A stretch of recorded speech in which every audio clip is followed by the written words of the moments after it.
साथियों नमस्कार। साथियों, करोड़ों केंद्रीय कर्मचारी और पेंशनर एक लंबे समय से इंतजार कर रहे थे 8वें वेतन आयोग का कि कब इसकी घोषणा होगी, कब इसका नोटिफिकेशन निकलेगा।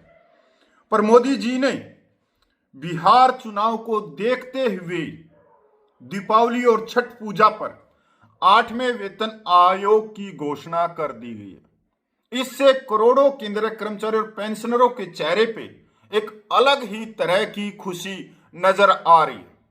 कल से जब से 8वें वेतन आयोग की घोषणा की है, चारों तरफ 8वें वेतन आयोग को लेकर अलग अलग टेबल जारी की जा रही है। व्हाट्सएप यूनिवर्सिटी के अंदर तो खबरों का गुबार सा लगा हुआ है और एक दूसरे से एक रेस लगा रहे हैं कि कौन सबसे ज्यादा 8वें वेतन आयोग की खबर को शेयर करेगा व्हाट्सएप यूनिवर्सिटी में। साथियों, पहले तो हम यह देखना चाहेंगे कि इतना लंबा समय क्यों लगा। जब 15 जनवरी 2025 को 8वें वेतन आयोग की घोषणा की गई, उस समय दिल्ली विधानसभा के चुनाव थे और आचार संहिता लगी हुई थी। 4 फरवरी को वोटिंग होनी थी और 16 जनवरी को 8वें वेतन आयोग की घोषणा की गई। उसके बाद में तकरीबन 10 महीने से ज्यादा का समय हो गया और सरकार ने बिहार चुनाव को देखते हुए 8वें वेतन आयोग की घोषणा कर दी। पहले पूरी खबर पे चलते हैं। किसके अध्यक्ष और सदस्यों की नियुक्ति की गई है, किसको अध्यक्ष बनाया गया है, इसके अलावा कितने महीनों में यह अपनी रिपोर्ट देगा आयोग। 8वां केंद्रीय वेतन आयोग 1 जनवरी से होगा लागू। 50 लाख कर्मचारी व 59 लाख पेंशनरों को सीधा लाभ। जस्टिस रिटायर्ड रंजना देसाई को बनाया अध्यक्ष। संदर्भ शर्तों भी निर्धारित 18 महीनों के भीतर देगा अनुसार। पूरी खबर पे चलते हैं। अब केंद्र सरकार ने 8वें केंद्रीय वेतन आयोग के गठन को मंजूरी दे दी है। प्रधानमंत्री नरेंद्र मोदी की अध्यक्षता में हुई केंद्रीय मंत्रिमंडल की बैठक में वेतन आयोग के लिए संदर्भ शर्तों को स्वीकृति दी गई। 1 जनवरी 2026 से इनके लागू होने की संभावना है। आयोग अस्थायी निकाय होगा। आयोग की अध्यक्ष सुप्रीम कोर्ट की पूर्व जज जस्टिस रंजना प्रकाश देसाई, प्रोफेसर पुलक घोष सदस्य अंशकालिक और पंकज जैन सदस्य सचिव होंगे। आयोग सरकार को अंतरिम रिपोर्ट सौंपेगा। 8वां वेतन आयोग 18 महीने के भीतर अपनी सिफारिश देगा। केंद्र सरकार के करीब 50 लाख कर्मचारियों और 59 लाख पेंशन भोगियों को इसका लाभ होगा। सिफारिशें देते समय आयोग को देश की आर्थिक स्थिति व राजकोषीय विवेक यानी सरकारी वित्तीय प्रबंधन तथा खर्च व राजस्व के संतुलन की जरूरत का ध्यान रखना होगा। यह सुनिश्चित करना होगा कि विकास व्यय और कल्याणकारी उपायों के लिए पर्याप्त संसाधन उपलब्ध हो। आयोग को गैर अंशदायी पेंशन योजनाओं की गैर वित्त पोषित लागत पर भी गौर करना होगा। साथ ही राज्य सरकारों की वित्तीय स्थिति भी सिफारिशों के संभावित प्रभाव को भी समझना होगा। राज्य आमतौर पर कुछ बदलाव के साथ सिफारिशें स्वीकार करते हैं। आयोग को सार्वजनिक क्षेत्र के उपक्रमों, निजी क्षेत्र के कर्मचारियों के लिए उपलब्ध प्रचलित परिश्रमिक संरचना, लाभ और कार्य स्थितियों का भी ध्यान रखना होगा। केंद्रीय सूचना और प्रसारण मंत्री अश्विनी वैष्णव ने बताया, वेतन आयोग के लिए सरकार ने सभी विभागों, मंत्रालयों, राज्य सरकारों, शुल्क परामर्शदात्री तंत्र के कर्मचारियों के साथ व्यापक विचार विमर्श के बाद संदर्भ शर्तों को अंतिम रूप दिया है। जुलाई में मानसून सत्र में सरकार ने बताया कि उसने गृह कार्मिक परीक्षण समेत सभी हितधारकों से व्यापक चर्चा की थी। आयोग की सिफारिशों के क्रियान्वयन की तिथि को लेकर वैष्णव ने कहा कि अंतरिम रिपोर्ट आने के बाद विशिष्ट तिथि तय की जाएगी, पर यह संभव 1 जनवरी 2026 से लागू होगा। 1 जनवरी 2026 से लागू हुआ तो मतलब 7वें वेतन आयोग की सिफारिशें 1 जनवरी 2016 से लागू हुई थी। इसका ऐलान फरवरी 2014 में हुआ था। संदर्भ शर्तें मार्च में तय हुई। नवंबर 2015 में रिपोर्ट आई।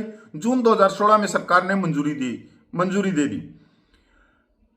केंद्रीय वेतन आयोग का गठन केंद्र सरकार के कर्मचारियों के पारिश्रमिक ढांचे, सेवानिवृत्ति लाभों और अन्य सेवा शर्तों से जुड़े मुद्दों पर विचार व जरूरी बदलाव की सिफारिशों के लिए किया जाता है। केंद्र ने इस साल जनवरी में 8वें वेतन आयोग के गठन की घोषणा की थी। इससे वेतन में बम्पर बढ़ोतरी की उम्मीद है। नए वेतन में मौजूदा महंगाई भत्ता डीए मिला दिया है। बाद में मूल्य सूचकांक के आधार पर नया डीए बढ़ता रहता है। अभी डीए 58% है। नया वेतन निर्धारण फिटमैन फैक्टर से गुणा करके तय होता है। फिटमैन फैक्टर महंगाई और जीवन लागत पर आधारित सूचकांक है। 7वें वेतन आयोग में फिटमैन फैक्टर 2.57 था। इस बार उम्मीद है कि यह फिटमैन फैक्टर 2.46 होगा। मान लीजिए आपका मौजूदा वेतन 30,000 रुपये, इसमें डीए 16,500 व मेट्रो का मकान किराया भत्ता 9,000 रुपये है। 2.46 फिटमैन से मूल वेतन को गुणा करने पर नई तनख्वाह 73,800 होगी। शहर के वर्गीकरण के लिहाज से मकान किराया भत्ता अलग होगा। साथियों, ये शर्तें आयोग के ऊपर निर्धारित की गई है केंद्र सरकार ने। अब इसमें देखो, सोचने की बात यह है कि पहले ही आयोग को गोलधारे में बिठा दिया कि आप इस गोलधारे से बाहर नहीं जा सकते। हम आपको ये निम्न पर्सन दे रहे हैं, निम्न शर्तें दे रहे हैं, इनके ऊपर ही आपको काम करना है। आप स्वयं विवेक का इस्तेमाल ना करें। अब इसमें देखो, केंद्र सरकार के करीब इतने लाखों को फायदा होगा। सिफारिश देते समय, जो लेटर आप देख रहे हो, सिफारिश देते समय आयोग को देश की आर्थिक स्थिति और राजकोषीय विवेक यानी सरकारी वित्तीय प्रबंधन तथा खर्च व राजस्व के संतुलन की जरूरत का ध्यान रखना होगा। मतलब कोई भी सिफारिश आप करने से पहले देश की आर्थिक स्थिति का ध्यान रखें। विकास व व्यय और कल्याणकारी उपायों के लिए पर्याप्त संसाधन उपलब्ध हो। मतलब जो आप सिफारिश कर रहे हैं उसके लिए पैसा भी होना चाहिए, और उसको आप किस तरह से देखोगे? देश की आर्थिक स्थिति, देश की तिजोरी में देखो कितना पैसा, मतलब ये बांध दिया गया। आयोग को गैर अंशदायी पेंशन योजनाओं की गैर वित्त पोषित लागत पर भी गौर करना होगा। मतलब साफ सुथरी बात है कि ओल्ड पेंशन के ऊपर सरकार कोई डिसीजन नहीं लेगी। जो सरकार ने एनपीएस और यूपीएस लागू की है उन्हीं के ऊपर आप लोगों ने ध्यान देना है। आप उसके अंदर सिफारिश नहीं कर सकते या नहीं करनी चाहिए, या आपको हम ये शर्तें दे रहे हैं, ये नियम बना रहे हैं, आपको इस मैटर में घुसना ही नहीं कि ओल्ड पेंशन की आप सिफारिश कर दो। साथियों, इसके बाद में आप देखो, जो बड़े बड़े अखबार लिख रहे हैं कि मान लीजिए आपका मौजूदा मूल वेतन 30,000 रुपये है, इसमें डीए 16,500 है, मेट्रो का मकान किराया भत्ता 9,000 रुपये, 2.46 फिटमैन से मूल वेतन को गुणा करने पर नई तनख्वाह 73,800 होगी। ये बिल्कुल बकवास है। इतने बड़े इंग्लिश के न्यूज़पेपर ने इस तरह की बकवास नहीं करनी चाहिए। मूल वेतन जो डीए है वो मूल वेतन में शामिल नहीं होगा। अगर होता हो तो आप पहले के पे कमीशन को देख लीजिए। जब 7 पे कमीशन लागू किया गया तो उस समय जो डीए था वो 125% था और मूल वेतन था 7,000, तकरीबन 15,500 के करीब तो वो पहले ही ले रहा था। तो 15,500 पे 2.57 नहीं दिया गया, 2.57 दिया गया 7,000 पर। अगर 7,000 को गुणा 2.57 से करते हैं तो नया वेतन बनता है 17,990 रुपये, पर उसको राउंड फिगर कर दिया गया 10 रुपये मिला के। तो ये तो मैं मानता ही नहीं कि डीए को मर्ज किया जाएगा, बिल्कुल नहीं किया जाएगा। डीए शून्य हो जाएगा और जो आपका मूल वेतन है या मूल जो आपकी पेंशन है उसी के ऊपर फिटमैन फैक्टर मिलेगा, चाहे वो फिटमैन फैक्टर हो 1.80 का या हो 2.46 का। तो ये इनको भी ज्यादा ज्ञान नहीं है, वैसे ही सब विशेषज्ञ बन जाते, वैज्ञानिक बन जाते हैं। अब आप ही देखो, अगर मूल वेतन में ये डीए को मिला देंगे और उसके बाद में एचआरए को मिला देंगे तो भैया ये तो फिर उसके ऊपर फिटमैन फैक्टर देंगे। अगर उसके ऊपर ये 1.80 भी फिटमैन फैक्टर दे देंगे ना, वो भी काफी है, वो भी काफी है। क्योंकि अगर हम ये देखें कि जो 18,000 रुपये है प्लस 58% डीए है और 3% और हो जाएगा जनवरी 2026 तक 61%, तो तकरीबन 18,000 प्लस महंगाई भत्ता ये 28,500 के करीब हो जाता है। अब 28,500 पे फिटमेन फैक्टर लगाओ, कितना हो जाएगा? 1.80 का लगा लो,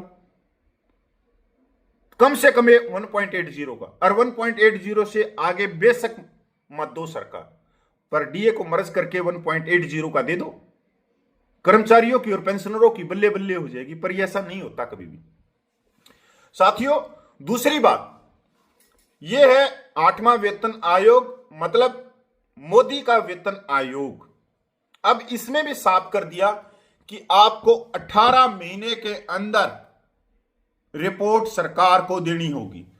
तो भैया 2025 तो गया, 2026 और 2027 जून जुलाई तक ही अपनी रिपोर्ट देगा, 1.5 साल निकल गए। 2027 के मध्य में जब सरकार को यह रिपोर्ट मिलेगी तो सरकार इसका अध्ययन करेगी, कुछ कमी बेसियां जो भी है सरकार कुछ घटाएगी, जोड़ने का तो सवाल ही नहीं, कुछ ना कुछ छोटी मोटी कोई भी तब्दीली करेगी और उसके बाद में लागू करेगी। तो सरकार भी इसके ऊपर कम से कम 6 से 9 महीने का समय ले लेगी। तो 2028 आ गया। अब फरवरी 2028 का जो बजट होगा उसके अंदर कोई प्रावधान किया जाएगा, और फरवरी के अंदर प्रावधान किया जाएगा तो यह जाके मिलेगा मई या जून तक। पर अभी भी संभावना कम है। अगर आयोग 18 महीने से ज्यादा समय लेता है तो इसमें समय लगेगा 2028 का लास्ट या 2029, उस समय तक लोकसभा के चुनाव हो जाएंगे। और अगले 3 सालों में 5 राज्य सरकारों के भी राज्य सरकारों में भी विधानसभा के चुनाव हैं। तो यह है मोदी का स्टॉक बिहार चुनाव के ऊपर, और बिहार में चुनाव है और बिहार के लाखों लोग केंद्र सरकार में नौकरी करते हैं। तो बड़े बड़े ऑफिसर भी हैं, आईपीएस, आईएएस, एफएस, पता नहीं क्या क्या है।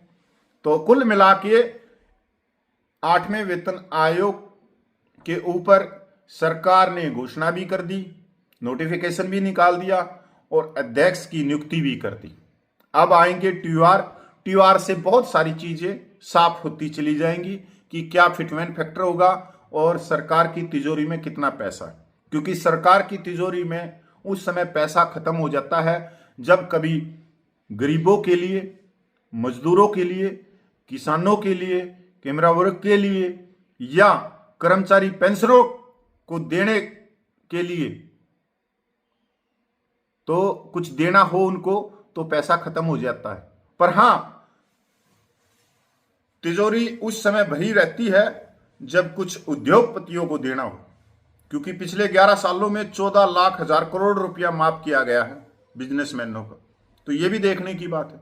तो साथियों, मैं अपने वीडियो को विराम देखता हूं और आप लोगों से दरखास्त करता हूं, जब तक आप गोदी मीडिया की न्यूज़ों पे ध्यान दे के चलो, गोदी मीडिया की वीडियो देखो। गोदी मीडिया आप लोगों को हवा के अंदर उड़ा के रखेगी और उड़ा के 2028 तक के लास्ट तक उड़ा के रखेगी। कोट टाई वाले यूट्यूबरों ने तो बिल्कुल परमानेंट कोट टाई पहन ली है, रात को सोते वक्त भी नहीं उतार रही है वो, और अगले कुछ दिनों तक तो वो बिल्कुल भी कोट टाई को नहीं उतारेंगे और दबादब 8वें वेतन आयोग पर झूठ पे झूठ बोलेंगे, ट्रेन भर भर के झूठ बोलेंगे, और ऐसी झूठ बोलेंगे कि आप आंखें बंद करके आसमान में उड़ रहे होगे, हेलीकॉप्टर आपका होगा, बड़ी बड़ी लग्जरिया गाड़ी आपके नीचे होंगी, तो बड़ी बड़ी कोठियां आपके नीचे होंगी, आपके बच्चे सरकारी स्कूल में छोड़ो फॉरेन में पढ़ेंगे। इस तरह का पे कमीशन गोदी मीडिया दिखाएगी कि कितना वेतन, कितनी पेंशन बढ़ेगी। साथियों, नमस्कार, जय हिंद।